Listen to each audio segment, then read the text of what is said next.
आज की कहानी की शुरुआत होती है जब राही अनाथ बच्चों के बीच बैठी होती है और वहां के नजारे देखकर उसे अपने बीते हुए दिन याद आने लगते हैं। उसकी आंखों में भावुकता छलक उठती है।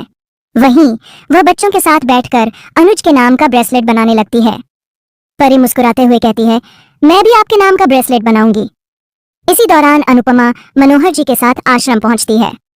वहां का बदला हुआ माहौल देखकर उसकी पुरानी यादें सामने आ जाती हैं। इधर राही बच्चों को देखकर अनुज की छवि याद करती है।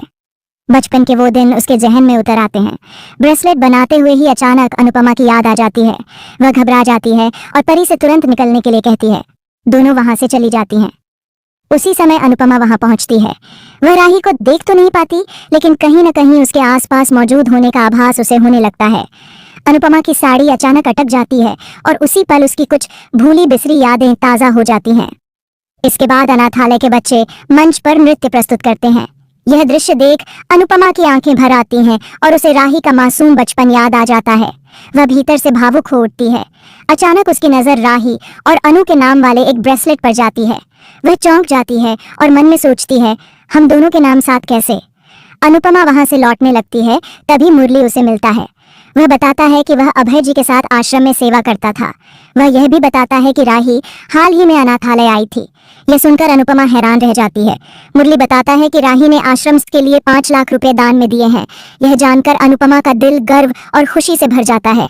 मुरली बताता है कि अनुज आज भी आश्रम को याद रखते हैं और हर साल अनुज कपाड़िया ट्रस्ट से आश्रम के नाम चेक आता है।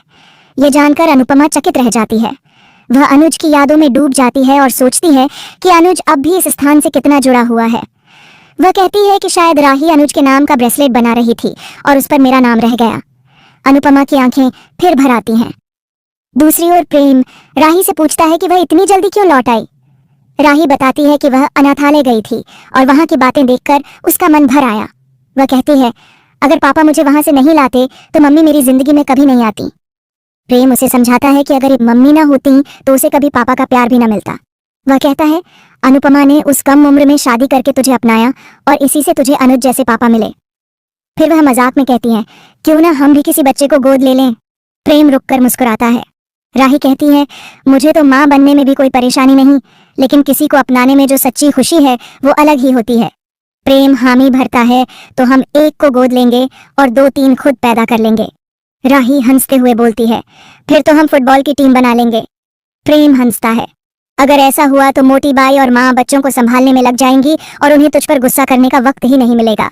दोनों खूब हंसते हैं और माहौल हल्का हो जाता है। राही बताती है कि उसने अनुज के नाम का ब्रेसलेट बनाया था, लेकिन वो आश्रम में रह गया। उसे नहीं पता वो अब किसके पास होगा। उधर अनुपमा उस ब्रेसलेट को हाथ में लिए देख रही होती है। भारती कहती है, काश आप अपनी बेटी से मिल पाती। अनुपमा कहती है, शायद अच्छा ही हुआ कि राही मुझसे नहीं मिली, अगर मिलती तो उसे दुख होता। अनुपमा को सुकून होता है कि राही आज भी आश्रम आती है और दान देती है।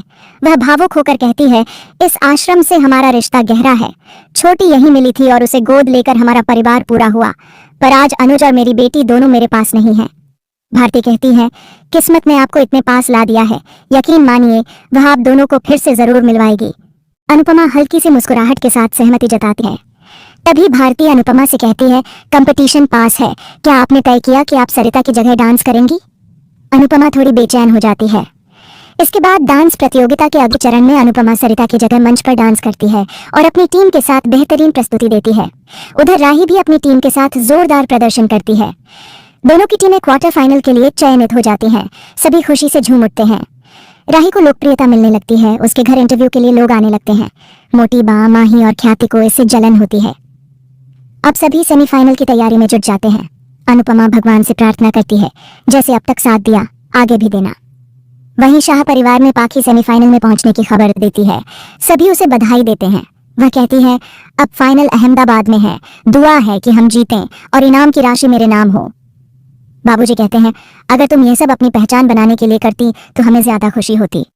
पाखी कहती है, मुझे लग रहा है फिनाले में बड़ा धमाका होने वाला है। दूसरी तरफ मीडिया मनोहर जी का लाइव इंटरव्यू लेती है। कोठारी परिवार भी यह देख रहा होता है। रिपोर्टर पूछता है, डांस रानीज को यहाँ तक लाने में किसका योगदान रहा। मनोहर जी बताते हैं, हमारी टीम अनीता, दीपा, रीता और जसप्रीत ने मेहनत की है। अनुपमा डर जाती है कि कहीं वे उसका नाम न ले लें। वह इशारा करती है और मनोहर जी कह देते हैं, इस सब का श्रेय हमारी एक शिष्या को जाता है जिसका नाम है तिलोत्तमा। अनुपमा को राहत महसूस होती है। राही भी कहती है, पंडित जी उसी के बारे में बोल रहे हैं जिससे मैं अब तक नहीं मिल पाई। मनोहर जी कहते हैं, तिलोत्तमा ने ही हमें नृत्य से फिर जोड़ा है। वे अनुपमा की भरपूर तारीफ करते हैं। राही बेचैन हो जाती है। पराग पूछता है, क्या हुआ?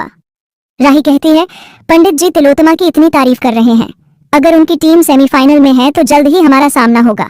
पता नहीं हम उनके सामने टिक पाएंगे या नहीं। प्रेम उसे ढाढ़स देता है, चिंता मत करो। और इसी के साथ आज का एपिसोड समाप्त होता है।